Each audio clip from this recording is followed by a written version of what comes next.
হিন্দুরা কেন মূর্তি পূজা করে? আশা করি আপনাকে ইতিমধ্যেই বহুবার এমন প্রশ্নের সম্মুখীন হতে হয়েছে।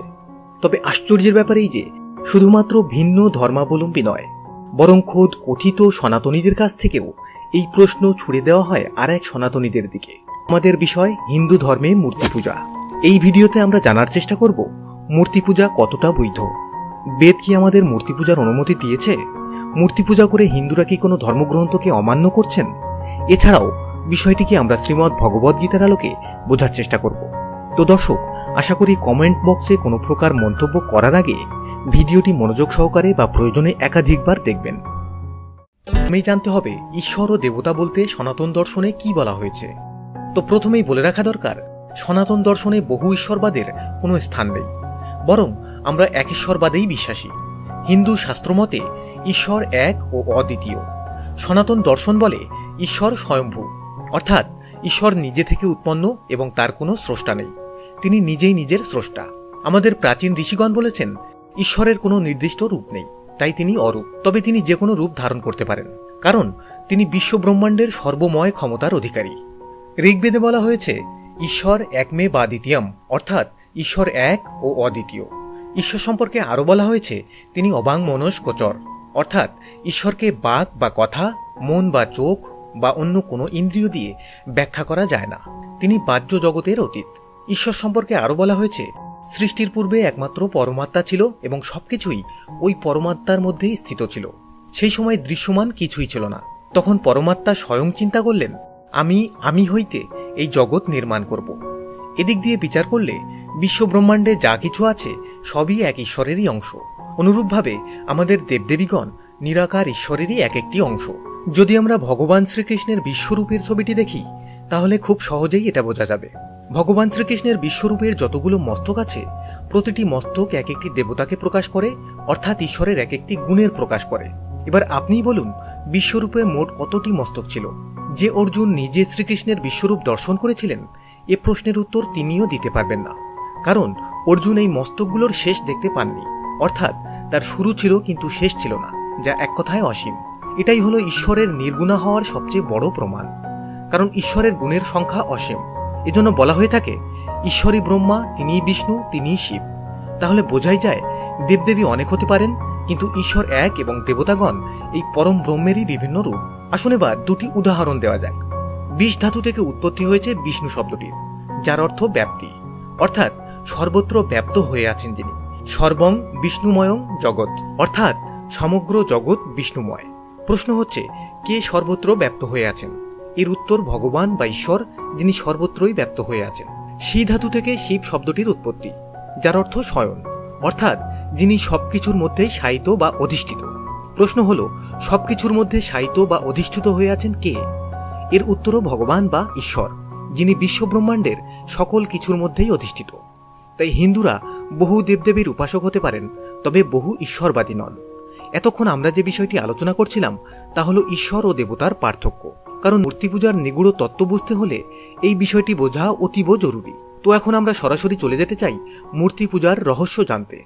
মানুষের মন স্বভাবতই চঞ্চল। পার্থিব জগতে আমাদের চঞ্চল মন নানা কামনা বাসনা দিয়ে আবদ্ধ। আমরা চাইলেই এই কামনা বাসনা বা কোনো কিছু পাবার আকাঙ্ক্ষা থেকে মুক্ত হতে পারি না। একজন শিক্ষার্থীর কথাই ধরা যাক, তার শিক্ষা জীবনের বাসনা থাকে পরীক্ষায় ভালো নম্বর অর্জন করা। এজন্য সে বিদ্যার দেবী সরস্বতীকে আরাধনা করে। এভাবেই আমাদের তীব্র গতির এই মনকে সংযত করা বা স্থির করার ব্যবস্থা করা হয় এই নির্গুণ বা নিরাকার ঈশ্বরের বিভিন্ন রূপের মাধ্যমে। মনে রাখতে হবে, আমরা কখনোই ঈশ্বরের বিশালতা বা অসীমতাকে আমাদের সসীম চিন্তা দিয়ে বুঝতে পারবো না বা জানতে পারবো না, বরং সর্বগুণময় ঈশ্বরের কয়েকটি বিশেষ গুণকেই বুঝতে পারবো। আর এরকম এক একটি গুণকে বুঝতে বুঝতে হয়তো কোনোদিন সেই সর্বগুণময়কে বুঝতে পারবো। আর মূর্তি বা প্রতিমা হলো এ সকল গুণেরই প্রতীক। এটা অনেকটা গণিতের সমস্যা সমাধানের জন্য ধরে নেওয়া XYZ ছাড়া আর কিছুই নয়। আদতে কিছু না হলেও X ধরেই আমরা গণিতের সমস্যার উত্তর পেয়ে যাই। অথবা ধরুন, জ্যামিতির ক্ষেত্রে আমরা কোনো কিছু বিন্দু দিয়ে শুরু করি, কিন্তু বিন্দুর সংজ্ঞা হলো যার দৈর্ঘ্য প্রস্থ নেই কিন্তু অবস্থিতি আছে, যা আসলে কল্পনা ছাড়া আর কিছুই নয়। অথচ এই বিন্দুকে আশ্রয় করেই আমরা প্রশান্ত মহাসাগরের গভীরতা থেকে শুরু করে হিমালয়ের উচ্চতা পর্যন্ত সবকিছুই মাপতে পারি। আবার ধরুন, ভূগোল পড়ার সময় একটি গোলক রেখে কল্পনা করি এটা আমাদের পৃথিবী। আবার দেয়ালে ম্যাপ টাঙিয়ে বলি এটা লন্ডন, এটা নিউ ইয়র্ক, এটা জাপান। কিন্তু ওই গোলক বা ম্যাপ কি আসলেই পৃথিবী? অথচ ওইগুলো দেখেই আমরা পৃথিবী চিনছি। তেমনি মূর্তির রূপকল্পনা বা প্রতিমা স্বয়ং ওই সকল দেবতা নন, তাদের প্রতীক চিহ্ন বা রূপকল্প মাত্র। এগুলো রূপকল্প হতে পারে, কিন্তু তা মনকে স্থির করতে সাহায্য করে এবং ঈশ্বরের বিভিন্ন গুণ সম্পর্কে আমাদেরকে ধারণা দেয়, শেখায় ঈশ্বর সত্য। সবশেষে পরম ব্রহ্মের কাছে পৌঁছাতেও সাহায্য করে। হিন্দু ধর্মে মূর্তি পূজা একটি বৈশিষ্ট্য। কল্পনায় দাঁড়িয়ে সত্য উত্তরণই পূজার সার্থকতা। বেদে মূর্তি পূজার উল্লেখ নেই, আবার এর বিরোধিতাও নেই। তাই মূর্তি পূজা করে বেদকে কোনোভাবেই অমান্য করা হচ্ছে না। অন্যদিকে মূর্তি এবং প্রতিমা এই দুইয়ের মধ্যে একটি সূক্ষ্ম পার্থক্য বিদ্যমান, যা আমাদের সর্বসাধারণের গোচরে আসে না। আমাদের ধর্মে ঈশ্বরের সাকার ও নিরাকার উভয় রূপের উপাসনার বিধান আছে। নিরাকার ঈশ্বরের কোনো প্রতিমা নেই, থাকা সম্ভব নয়। যারা ঈশ্বরের অব্যক্ত বা নিরাকার উপাসনা করেন তাদেরকে বলা হয় নিরাকারবাদী। আবার যারা ঈশ্বরের সাকার রূপের উপাসনা করেন তাদেরকে বলা হয় সাকারবাদী। এজন্য গীতায় বলা হয়েছে, যারা নিরাকার নির্গুণ ব্রহ্মের উপাসনা করেন তারাও ঈশ্বর প্রাপ্ত হন। তবে নির্গুণ উপাসকদের কষ্ট বেশি, কারণ নিরাকার ব্রহ্মে মনস্থির করা মানুষের পক্ষে খুবই ক্লেশকর। কিন্তু সাকারবাদীদের সাকার ভগবানের উপর মনস্থির করা তুলনামূলকভাবেই সহজ। এই সাকার ভগবানের চাহিদা মেটায় মূর্তি বা প্রতিমাগুলো। এছাড়াও এই মূর্তিগুলো আমাদের পরম ঈশ্বরের বিভিন্ন গুণ ও কার্যকারিতার সাথে আমাদেরকে পরিচয় করিয়ে দেয়। যেমন ধরুন, ব্রহ্মার 4টি মাথা কেন? কারণ ভগবানের ওই গুণবাচক নাম ব্রহ্মা, অর্থাৎ স্রষ্টা, যিনি 4টি বেদের উৎপত্তি করেছিলেন। এই গুণটিকে বোঝাবার জন্য ব্রহ্মার মূর্তিতে 4টি মস্তক দেওয়া আছে। কিন্তু পূর্বে বেদ একটি ছিল, পরে মহর্ষি কৃষ্ণদ্বৈপায়ন বেদব্যাস ওই একটি বেদকে তাদের গুরুত্ব অনুসারে বিভাজন করে 4টি বেদে পরিণত করেছেন। এই 4টি মাথা আমাদেরকে মনে করিয়ে দিচ্ছে 4টি বেদের ব্যাপারে। এবার আসুন শিবের 3টি চোখ কেন তা জেনে নেওয়া যাক। কারণ ভগবানের ওই গুণবাচক নামে 3টি গুণ তথা সত, রজ ও তম প্রকাশ হচ্ছে। এর জন্যই শিবের মূর্তিতে 3টি চোখ দেওয়া হচ্ছে। কিন্তু ভগবান তো নির্গুণা। এখানে 3টি চোখ এটাই বোঝাচ্ছে পরম ভগবান এই গোটা জগৎকে ত্রিগুণ তথা সত্য, রজ ও তম দিয়ে নির্মাণ করেছেন। অর্থাৎ এই সম্পূর্ণ জগৎ 3টি গুণের আধারেই তৈরি। তবে কি হিন্দুরা পৌত্তলিক? অন্য ধর্মের লোকেরা সনাতন দর্শন সম্পর্কে না জেনেই মূর্তি পূজা দেখে মন্তব্য করে বসেন হিন্দুরা পৌত্তলিক।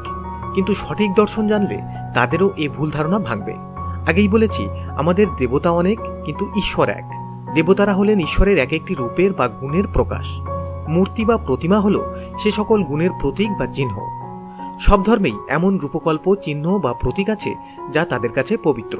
যেমন ধরুন, খ্রিস্টানদের গির্জায় মাতা মেরি বা ক্রুশবিদ্ধ যিশুর প্রতিমা থাকে, যার সামনে তারা নতজানু হয়ে প্রার্থনা করে। আবার কেউ কেউ শূন্য পানে চেয়ে ঈশ্বরের প্রার্থনা করেন। তাহলে কি ওই শূন্য পানে ঈশ্বরের বসতি? আসলে তা নয়। আগেই বলেছি, ঈশ্বর সর্বাস্থানেই বিরাজমান। এটা তাদের স্বীয় বিশ্বাস যে ওই আকাশেই ঈশ্বরের বসতি। এভাবে যদি চিন্তা করা হয় তাহলে তাকে পৌত্তলিক বলা যায় না।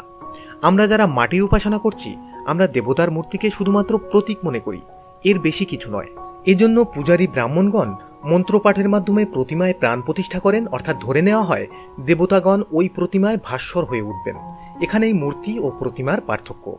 যদি প্রাণ প্রতিষ্ঠার মন্ত্রটিকে অনুবাদ করা হয়, তখন বোঝা যাবে এ দ্বারা শুধুমাত্র পরম ঈশ্বরের ওই সাকার গুণটিকে অনুরোধ করা হচ্ছে, তিনি যেন ওই মাটির মূর্তিতে স্থাপন হন।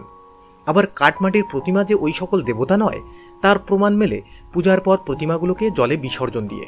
যদি প্রতিমাকেই ওই সকল দেবতা মনে করা হতো, তাহলে নিশ্চয়ই তাকেও জলে বিসর্জন দিত না। তাই হিন্দুর দেবমূর্তি পুতুল নয়, তা চিন্ময় ভগবানেরই প্রতীক।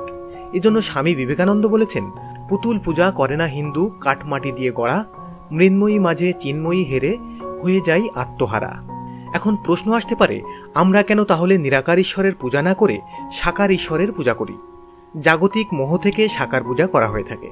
আগেই বলেছি যে বিদ্যা চায় সে সরস্বতী দেবীর প্রার্থনা করে, যে অর্থ চায় সে লক্ষ্মী দেবীর প্রার্থনা করে, তেমনি যে বিভিন্ন বাধা বিপত্তি থেকে উদ্ধার চায় সে কালী পূজা করে।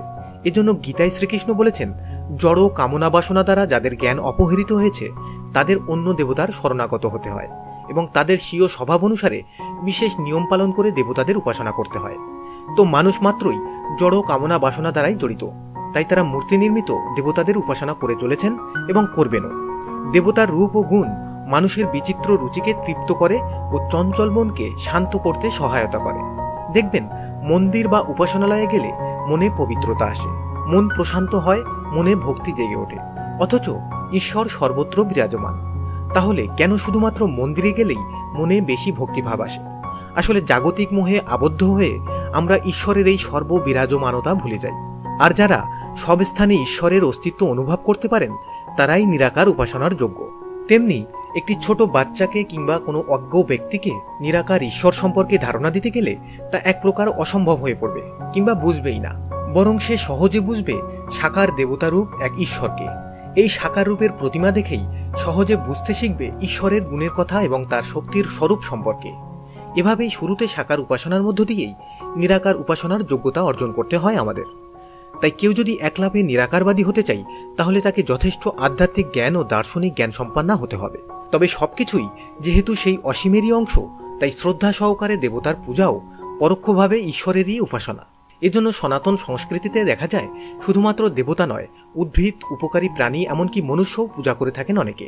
এছাড়াও উপকারী উদ্ভিদ ও প্রাণীদের অনেক সময় উপকারিতা ব্যক্ত করার জন্য অথবা পরিবেশের উপকারিতা ব্যক্ত করার জন্য তাদেরকেও পূজা করা হয়ে থাকে। এটা যেমন একদিক দিয়ে পরোক্ষ ঈশ্বরের উপাসনা, আরেক দিক দিয়ে উপকারিতা ব্যক্ত করার একটা পদ্ধতিও বটে। তবে দেবতার উপাসনায় কাম্য বস্তু লাভ হলেও ঈশ্বর লাভ হয় না। শুধুমাত্র পরম ঈশ্বরের উপাসনাতেই ঈশ্বর লাভ হয়। গীতায় শ্রী ভগবান বলেছেন, জান্তি দেবব্রতা দেবান পিতৃন জান্তি পিতৃব্রতা। অর্থাৎ দেবতাদের উপাসকরা দেবলোক প্রাপ্ত হবে, পিতৃপুরুষের উপাসকরা পিতৃলোক লাভ করে, ভূত প্রেতাদির উপাসকরা ভূতলোক লাভ করে, এবং আমার অর্থাৎ ঈশ্বরের উপাসকেরা আমাকেই লাভ করবে। এখানে মূর্তি বা ভাগবত বিগ্রহ প্রতীক বটে। তবে মূর্তি পূজা সম্পর্কে এটাই শেষ কথা নয়। সাধনা যাত্রার প্রারম্ভে ইহা শ্রীমূর্তি হতে পারে, কিন্তু সাধনার পরিণতিতে উহা চিন্ময় সত্তা। প্রতীক রূপটি চিন্ময় রূপে পরিণতি হলেই পূজা সার্থক হয়। যিনি ছিলেন একদিন অপরিচিত লোক, তারই সঙ্গে বহু মেলামেশার পর যেমন তিনি হয়ে ওঠেন পরম বন্ধু, সেই রূপ প্রতীক রূপে যে মূর্তির প্রতিষ্ঠা হয় ভক্তের অর্চনার ফলে তিনিই হয়ে ওঠেন সাক্ষাৎ ভগবান। আচার্য রামানুজের কাছে একদিন এক মূর্তি পূজায় আস্থাহীন ব্যক্তি এসে উপস্থিত হন। তিনি আচার্যকে জিজ্ঞাসা করেন, ব্রহ্ম বিশ্বব্যাপী, তাকে পূজা করার জন্য আপনি ছোট ছোট কতগুলি পিতলের মূর্তি কেন রেখেছেন? আচার্য বললেন, আমার ধনী জ্বালাবার জন্য আগুনের দরকার। আপনি গ্রাম হতে আমাকে আগুন এনে দিন, তারপর আপনার প্রশ্নের জবাব দেব। কিছুক্ষণ পর ওই লোকটি একখানা কাঠে আগুন নিয়ে উপস্থিত হলেন। আচার্য তাকে জিজ্ঞাসা করলেন, আপনি একখণ্ড দগ্ধ কাঠ কেন এনেছেন? যা বলেছি তাই আনুন। আগুন বলেছি, আগুন আনুন। আগুন সকল বস্তুর মধ্যেই আছে, আপনার হাতে ঘষে দেখুন, হাতের মধ্যেও আগুন আছে। আপনি আমার জন্য একটু খাঁটি আগুন আনুন, পোড়া কাষ্ঠ চাই না। আচার্যের কথা শুনে লোকটি বললেন, অগ্নি সব বস্তুর মধ্যেই আছে, কিন্তু আপনার নিকট আনতে হলে কাষ্ঠ ছাড়া উপায় দেখি না। তখন আচার্য বললেন, সকল বস্তুর মধ্যে নিহিত অগ্নিকে আমার নিকট আনতে হলে কাষ্ঠ ছাড়া উপায় দেখেন না। আমিও সেই রূপ সর্বভূতস্থ সর্বব্যাপী পরম ব্রহ্মকে আমার নিকটতম আনতে চাইলে মূর্তিকে আরোপ করা ছাড়া আর কোনো উপায় দেখি না। আপনার হাতের কাষ্ঠখানা আগে ছিল কাষ্ঠ, কিন্তু তাতে অগ্নি ধরাবার পর তা হয়ে উঠেছে অগ্নি। তেমনি আমার নিকটস্থ এই ঠাকুরটি একসময় ছিলেন পিতল নির্মিত মূর্তি, এখন সেটি চিন্ময় ব্রহ্ম। ইহা সচ্চিদানন্দ বিগ্রহ। নারায়ণ যেমন অযোধ্যায় এসেছিলেন রামরূপে, তিনি আজ আমার দুয়ারে এসেছেন এই মূর্তি রূপে। আচার্যের উক্তিটি জিজ্ঞাসু ব্যক্তিটির সকল সংশয় দূর করে দিল। তাহলে কি ঈশ্বর আমাদের মূর্তি পূজার অনুমতি দিয়েছেন? শ্রীমদ্ ভগবদ্গীতায় বলা হচ্ছে, জড় কামনা বাসনা দ্বারা যাদের জ্ঞান অপহৃত হয়েছে তারা অন্য দেবতার শরণাগত হয় এবং তাদের স্বীয় স্বভাব অনুসারে বিশেষ নিয়ম পালন করে দেবতাদের উপাসনা করে। আগেও বলেছি, মানুষ মাত্রই জড় কামনা বাসনা দ্বারা জড়িত, তাই তারা মূর্তি নির্মিত দেবতাদের উপাসনা করছে ও করবেও। কিন্তু যাদের মস্তিষ্ক এই জড় কামনা বাসনা দ্বারা জড়িত নয়, তারা কিন্তু মূর্তি নির্মিত দেবতার উপাসনা করবে না, অর্থাৎ তারা নিরাকারবাদী। তারা সর্বভূতে ঈশ্বরের অনুভূতি লাভ করে। তবে নিরাকারবাদী হতে হলে তাকে যথেষ্ট আধ্যাত্মিক জ্ঞান সম্পন্ন হতে হবে, যেটা একজন সাধারণ মানুষের পক্ষে এক লাভে কোনোদিনই সম্ভব নয়। তাই আমাদের উচিত সাকারবাদী থেকে নিরাকারবাদীর দিকে যাওয়া। ভগবান বলেছেন, পরমাত্মারূপে আমি সকলের হৃদয়েই বিরাজ করি। যখন কেউ দেবতার পূজা করতে ইচ্ছা করে তখনই আমি সেই ভক্তের তাতেই অচলা শ্রদ্ধা বিধান করি। অর্থাৎ ভগবান প্রত্যেককেই স্বাধীনতা দিয়েছেন। তাই কেউ যদি জড় সুখ ভোগ করার জন্য কোনো দেবতার পূজা করতে চায়, তখন সকলের অন্তরে পরমাত্মারূপে বিরাজমান পরমেশ্বর ভগবান তাদেরকে সেই সমস্ত দেবতার পূজা করার সব রকম সুযোগ সুবিধা দান করেন। সমস্ত জীবের পরমপিতা ভগবান কখনো তাদের স্বাধীনতায় হস্তক্ষেপ করেন না। পক্ষান্তরে তিনি তাদের মনোবাঞ্ছা পূর্ণ করার সব রকম সুযোগ সুবিধা দান করেন। শ্রীমদ্ ভগবদ্গীতায় বলা হয়েছে, কামান্নৈব বিহিতান হিতান, অর্থাৎ সেই ব্যক্তি শ্রদ্ধাযুক্ত হয়ে সেই দেবতার আরাধনা করে এবং সেই দেবতার কাছে আমারই দ্বারা বিহিত কাম্যবস্তু অবশ্যই লাভ করে। তাই হিন্দুদের মূর্তি পূজা করার স্বাধীনতা আছে, এবং যদি কেউ মূর্তি পূজা করে সেটাও হিন্দু ধর্মসম্মত, আবার যদি কেউ মূর্তি পূজা না করে সেটাও হিন্দু ধর্মসম্মত। কারণ হিন্দু ধর্মে ভগবান সাকার ও নিরাকার উভয় মাধ্যমেই পূজিত হয়। তবে হ্যাঁ, দেবতাদের আরাধনা না করে এক ভগবানের আরাধনা করাই উৎকৃষ্ট। কিন্তু এই উৎকৃষ্ট পথে এক লাভে যাওয়া কোনোদিনই সম্ভব নয়। এর জন্য আমাদের প্রথমে সাকারবাদী হতে হবে, তারপর নিরাকারবাদী। কেমন লাগলো আমাদের আজকের আয়োজন? ভালো লাগলে লাইক করুন, কমেন্ট করুন, শেয়ার করুন এবং অবশ্যই এই চ্যানেলটি সাবস্ক্রাইব করুন।